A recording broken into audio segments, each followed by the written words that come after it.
Twice a day, see your dentist twice a year.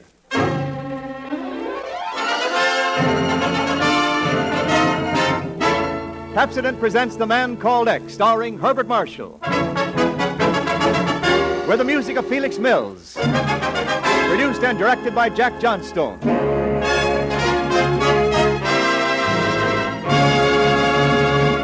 There's a new Pepsodent toothpaste now. Yes, a new improved Pepsodent with a cleaner, brighter taste that means cleaner, brighter teeth. Try it, taste it, compare it. No matter how many brands you've tried or how faithfully you've brushed, see if your teeth aren't noticeably brighter in just 1 week after you change to new, improved Pepsodent toothpaste.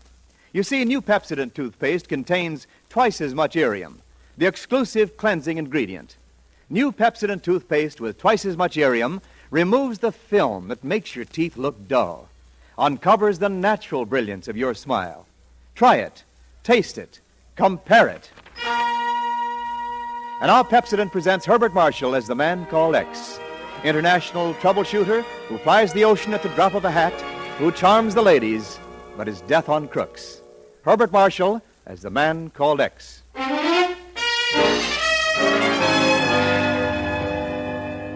Well, all the reviews were good. I know that every single paper did. Mr. Thurston, did you notice that girl in the chorus? I noticed a lot of them, Pegon. Anyone specific in mind? Well, personally, I prefer that brunette in the first row, second from the left. Don't you mean the one second from the right? Left? Right? Now you've mixed me all up. There's the buzzer. Yes, let's go back in. Maybe the second act will clear up your problem. Now let's see, left, right. Darling. I beg your... Oh, darling. Yes? Oh. Well, this is very pleasant. Oh, darling, it's been so long. Yeah, it certainly has. I simply can't believe it's you. I'm not so sure about it myself. Darling, you'll never know how wonderful it is seeing you. May I kiss you again? By all means. Thank you very much. Thank you. But now, lovely one, perhaps... You! Take your filthy hands off her. I beg your pardon. You heard me. For 2 cents, I'd poke you in the nose. I'll gladly do it for nothing. Oh! Right on the button, Mr. Thurston. Who is he? Haven't the slightest idea. Huh? Well, maybe the lady knows. Hey, she's gone. Well, easy come, easy go. You never told me about her, Mr. Thurston. Who is she? I never saw her before in my life.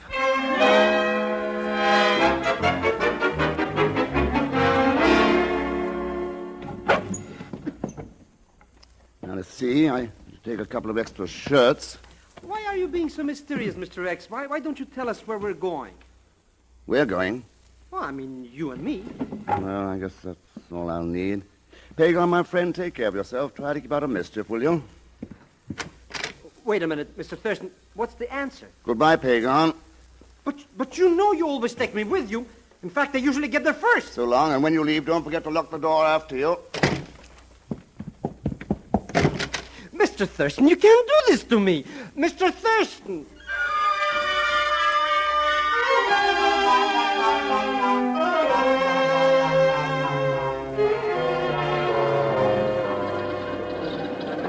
Flight number 26 now arriving at ramp 2. Flight number 14 now leaving for Paris from ramp 6. Flight 14 leaving for Paris from ramp 6. Attention, please. Will Mr. Pegon Zellschmidt please validate... Oh, no, not Pegon. Not all the way to Paris.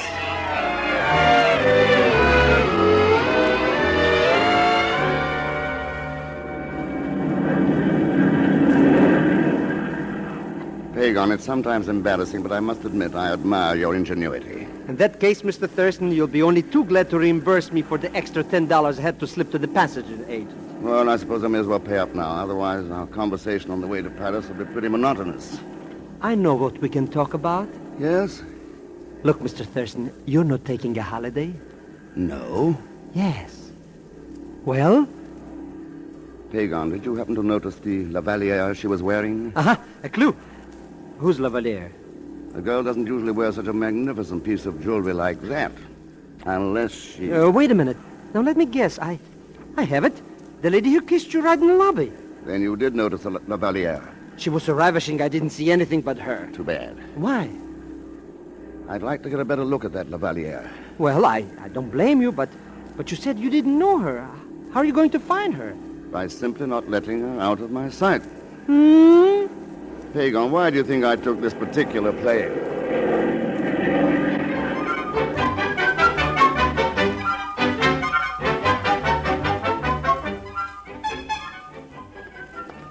Mr. Thurston, we've been walking around in circles so long, my feet are dizzy. Sorry you're not enjoying yourself, Pegon. Parks, museums, Napoleon's bed. Who cares about Louis XVI snuff box anyway? Louis XVI. But he's dead, isn't he? What would you suggest we do, Pegon? I'll come down to brass tacks, Mr. Thurston. How you can spend a week in Paris and not even approach that beautiful woman is more than I can bear. It has taken a certain amount of restraint. You know where she lives. You know where she eats. You know where she shops. What's stopping you? I don't imagine the lady would be too pleased if she knew I'd followed her here. But she wouldn't recognize you, Mr. X. That is, unless you kissed her. Maybe you've got something there. Yes, let's see what happens.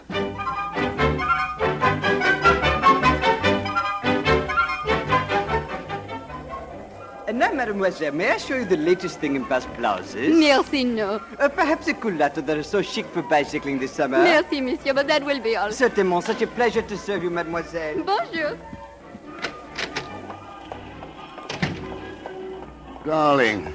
I beg your Oh, pardon. darling, it's so wonderful seeing you again. But I don't understand. I didn't either. Oh, it's you. Yes, the man in the lobby. But how do you happen to be in Paris? The funny thing, that's just what I was going to ask you. Then this really is a coincidence. I couldn't think of a happier one. Well, monsieur, I am happy. This gives me a chance to explain. Why explain? But really, monsieur. Monsieur, Ken Thurston's my name. I'm Lina Baril. Monsieur Thurston, I really don't go around kissing strangers in theater lobbies. I'm awfully glad it happened once, though. Thank you. You see, monsieur, I was a little desperate.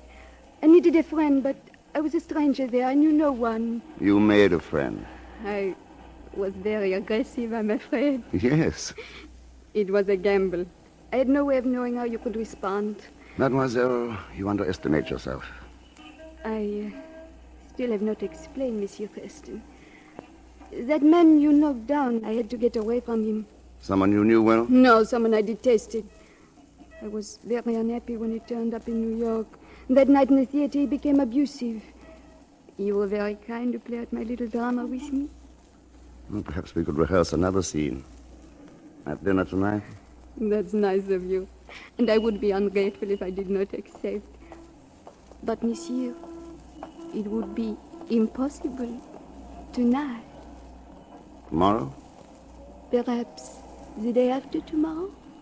Good. May I call you? It would be simpler for me to get in touch with you, monsieur. That will be simple, because I promise you I won't leave the Hotel Grand Palace until you do.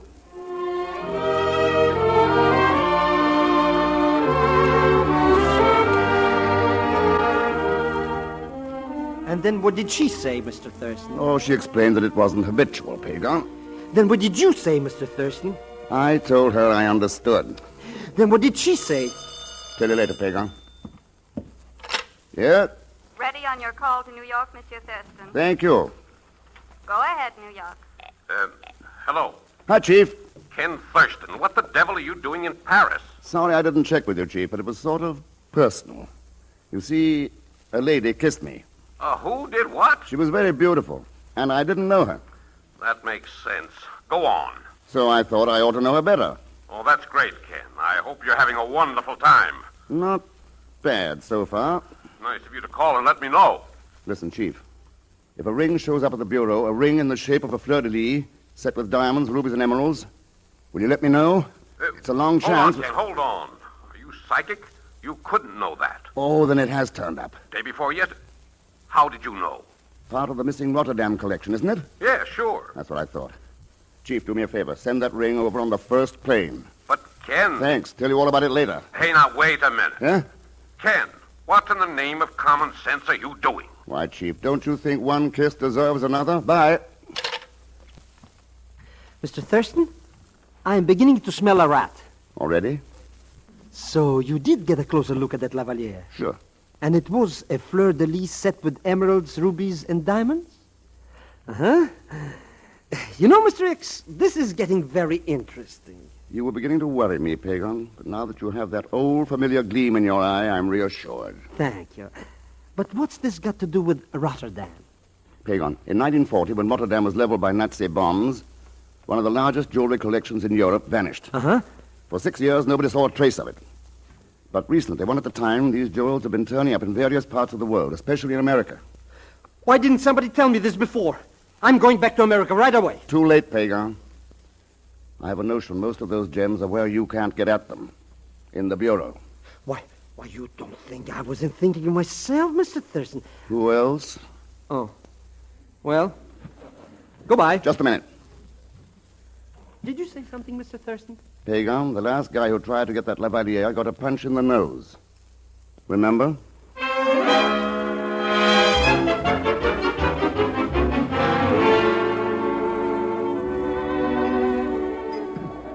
You know, Monsieur Thurston, it's little accidents like this that make life so interesting. Accidents? I see a strange man in New York. 2 weeks later, he's sitting with me in a cafe in Paris. That's because you kissed him. Monsieur, please. You won't take that kiss too seriously. Would you be here now if I had? It must be what you call instinct or intuition.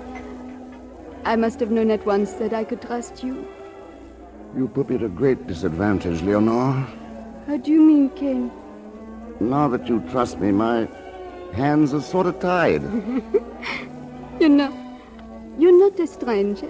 Not anymore. And yet, for some reason, I don't know what to talk about.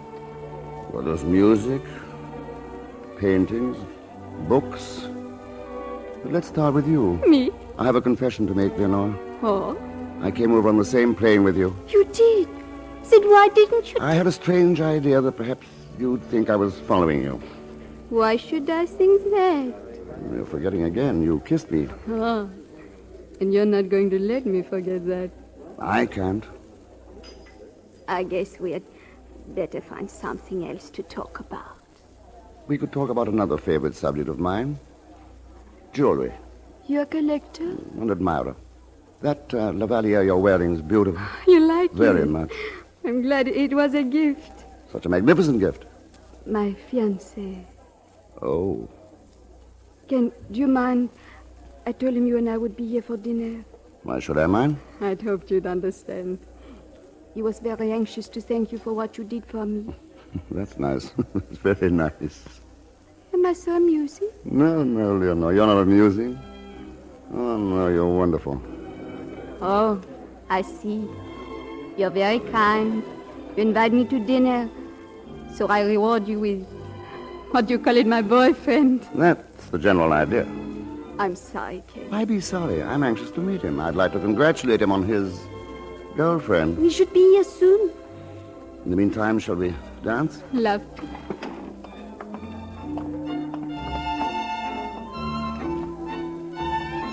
Dancing solves a great many problems, Ken. Yes, it brings people together. And you don't have to think about what to say next. You just follow the leader. I put it another way, Leonore. When anyone follows as gracefully as you do, that's something to talk about. Thank you. Oh, there's Etienne. Come, Ken. Bonsoir, Léonore. Etienne, I want you to meet Monsieur Thurston. Etienne Sapière. C'est un plaisir, monsieur. Hello? Sit down, do. Merci. Monsieur Thurston, it is extremely fortunate that you are in Paris so that I might express my gratitude. Oh? Leonore has told me about how gallant you were to her in New York. Oh, not at all. Matter of fact, it was Leonore's own quick thinking. Leonore? Oh, yes. She appealed to you for help, didn't she? Etienne, I was going to tell no, you... You would have been very proud of her. She handled the situation perfectly. So? See, this fellow made a nuisance of himself, so we got rid of him. Very expertly, I understand. Have a drink, Mr. Saphir? Merci, monsieur, but I did not mean to interfere with your evening. I merely wish to pay my respects. Perhaps I may return the courtesy someday, Monsieur Thurston. I wouldn't worry about that. It has been a pleasure. Au revoir, monsieur. Adieu, Leonore. It's very considerate of your fiancé to let us have this evening together. Ken, I did not tell him everything. Oh? I did not tell Etienne that I kissed you. Well, perhaps it's just as well. You think so, Ken? Yes, we can keep that little scandal to ourselves.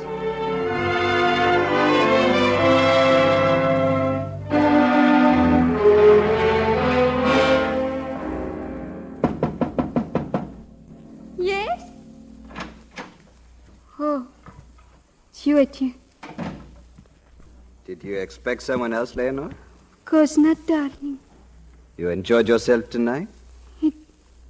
It was pleasant. This Mr. Thurston, he is charming, isn't he, my dear? He's very nice. But naturally he would be. You didn't mind my going to dinner with him, did you, darling? Cherie, you are lovely, you are generous, you are sweet, but... Ma petite, you are also very naive. Huh? Listen to me. This man, this Thurston, he didn't just happen to be in Paris, you know. But Etienne... He didn't come to Paris, my angel, only because you are here. He came to Paris because he is the man called X.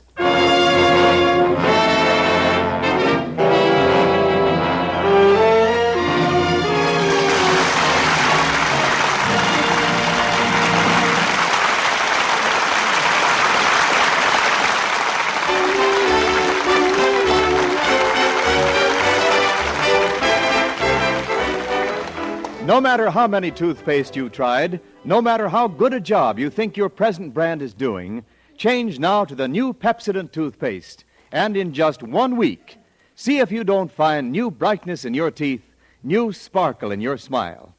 Yes, there's a new improved Pepsodent toothpaste now with a cleaner, brighter taste that means cleaner, brighter teeth. You see, new Pepsodent has twice as much irium, the exclusive cleansing ingredient that Pepsodent and only Pepsodent can give you. New Pepsodent with twice as much irium removes the film that makes your teeth look dull. It loosens film and floats it away, quickly, easily, safely. So new Pepsodent brings new brightness to your teeth. It cleans better between teeth, leaves your breath cleaner, fresher, too. No wonder more people than ever before are using Pepsodent today.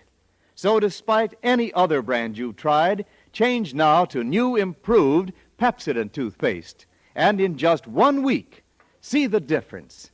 See if your teeth don't feel cleaner, look brighter. See how Pepsodent uncovers the natural brilliance of your smile.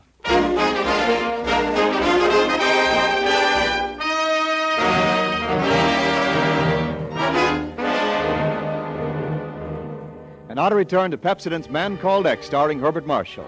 Mr. X has gone to Paris because a beautiful lady kissed him in the lobby of a New York theater. That is because the lady, Leonore Beryl, was wearing a Lavalier, which Mr. X identified as part of the missing Rotterdam collection. In turn, Leonore's fiancé, Etienne Saffier, has been identified. Ken Thurston is the Man Called X, so now the score is even. But Mr. X does not know this. At the moment, he's in his Paris hotel room when there's a knock at the door. Yeah, come in. Hello, Mr. Thurston. I thought you were leaving Paris, Pegon. On the contrary, Mr. Thurston, Paris. I love it as much as in the summer as in the spring. Well, Paris will be glad to know that. Mr. X, I'm happy to inform you, but I warn you it'll cost you money. When didn't it? Mr. X, would you be interested in a stick pin? Not particularly. I mean a lady's stick pin. That depends upon the lady. If it was a fleur-de-lis set with diamonds, rubies, and emeralds? Congratulations, Pegon. Hand it over. I haven't got it. But you could get it if you had the money. Of course, and a set of earrings to match. Mr. Thurston, it's scandalous the prices they're asking. Plus your commission. They won't even dilly-dilly. It's a quick deal, you know. Cash under the table or nothing. Who is it, Pegon? Somebody you don't like. Oh? In fact, you punched him in the nose once. Well. He didn't recognize me, but that doesn't matter because he works for another man. By the name of Safia. Yes, by the name of... How did you know? My spies, Pegon. Mr. X, you have somebody else working for you. How could you? Well, for one thing, she's more beautiful than you are. Mr. X. Scram, Pegon. Now, will you go, please? But I just... Shut up. You want that commission? Get out of here quickly, the back way. Commission? In that case, Mr. Thurston... And no eavesdropping. Come in. Leonore. Are you busy, Ken? Come in. This is more than I'd hoped for. Please sit down. I had to see you. Fine. I'm confused. I had to talk to someone.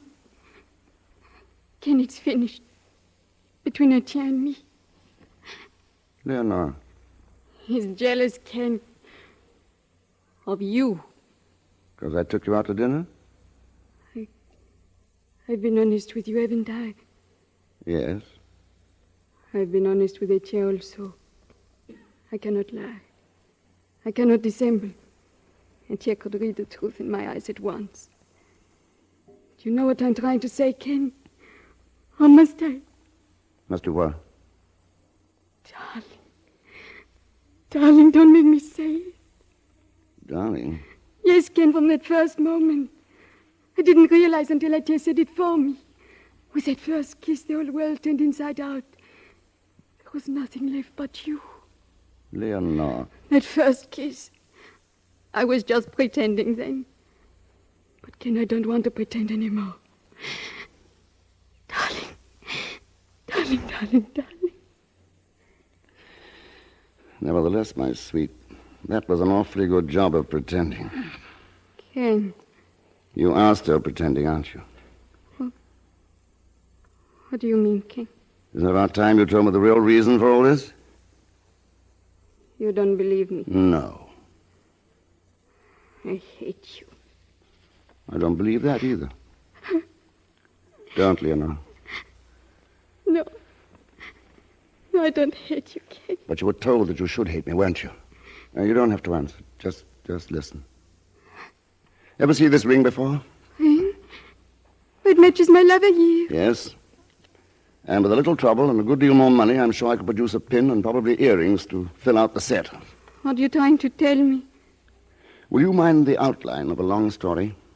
Go on, Ken. It starts in 1940. $1 million in jewels disappeared in the ruins of Rotterdam. Rotterdam. That ring. That Lavalier. Go on. I'll go back a few years. In 1932, the Countess Lamoureux lost a diamond at her Riviera villa, an extraordinary stone that should have been in a museum. A man was accused, but evidence was only circumstantial, and he was acquitted.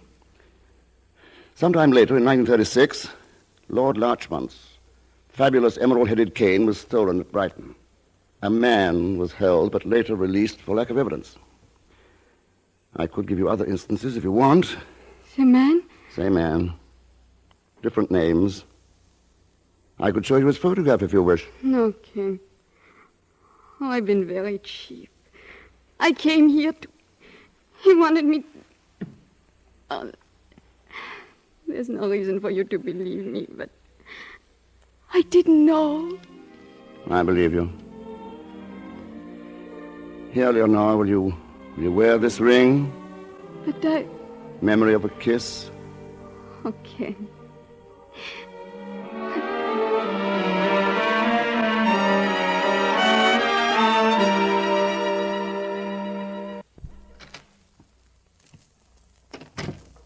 Well, Leonore? Yes, Etienne. And how did our inquisitive friend Mr. X respond to your blandishments? I don't know, Etienne. Don't know? Come now, Leonore, surely you could tell that. Did he ask any leading questions? Question? About me. He knows about you, Etienne. So? He knows you're my fiancé. Oh. Did he by any chance mention that Lavalier? Oh, yes. Yes? He thought it was very beautiful. Is that all? Well? He said it was very beautiful. You told me that. Here. Let me see it. Take off that Lavalier. But you gave it to me, Etienne. Are you afraid I won't return it, my chérie? All right, Etienne. You may have. Where did you get that? What? You know it. I'm talking about that ring. Tell me. Where did you get it? Etienne, you're hurting me. Where did you get that ring? He wanted me to wait. Oh.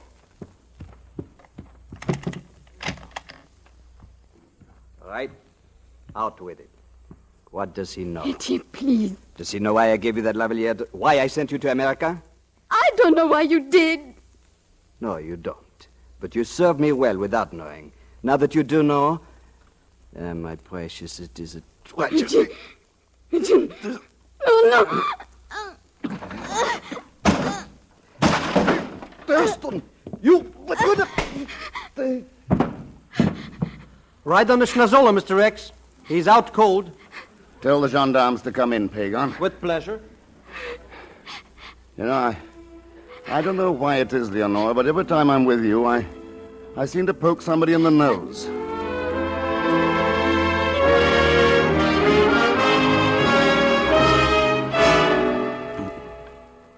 Mr. X, I've been knocking my brain in, trying to figure out why that man gave the lady the Lavaliers since he wanted to sell it. It was the easiest way to get it to America. Once she was there, a stooge could steal it from her, and Sapphire would still be in the clear.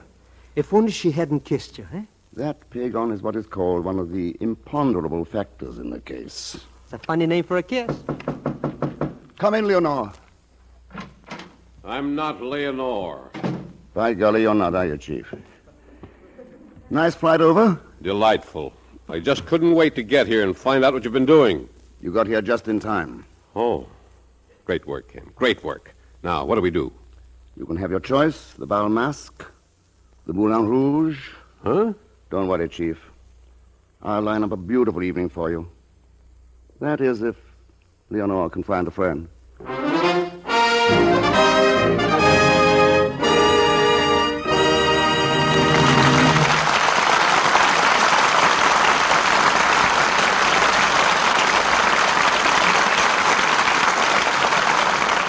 Our star, Mr. Herbert Marshall, will return in just a moment to tell you about next week's exploit of the man called X.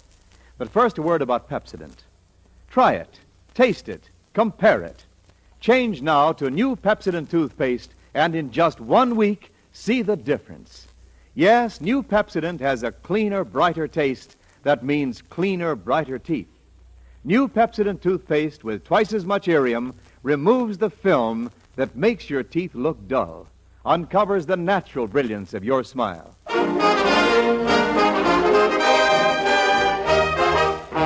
And our Pepsodent star, Mr. Herbert Marshall. Next week, Mr. X is slipping away to a quiet little island off the coast of Maine to enjoy a peaceful vacation, sleep, rest, a little fishing, perhaps. Ah, yes, there are 4 nice ladies, 2 of them young and very beautiful. All very idyllic. But you know what happens when a busman takes a holiday. As usual, Leon Belasco as Pegon will come along and complicate matters. So join us, won't you, when next I return as the man called X. Good night.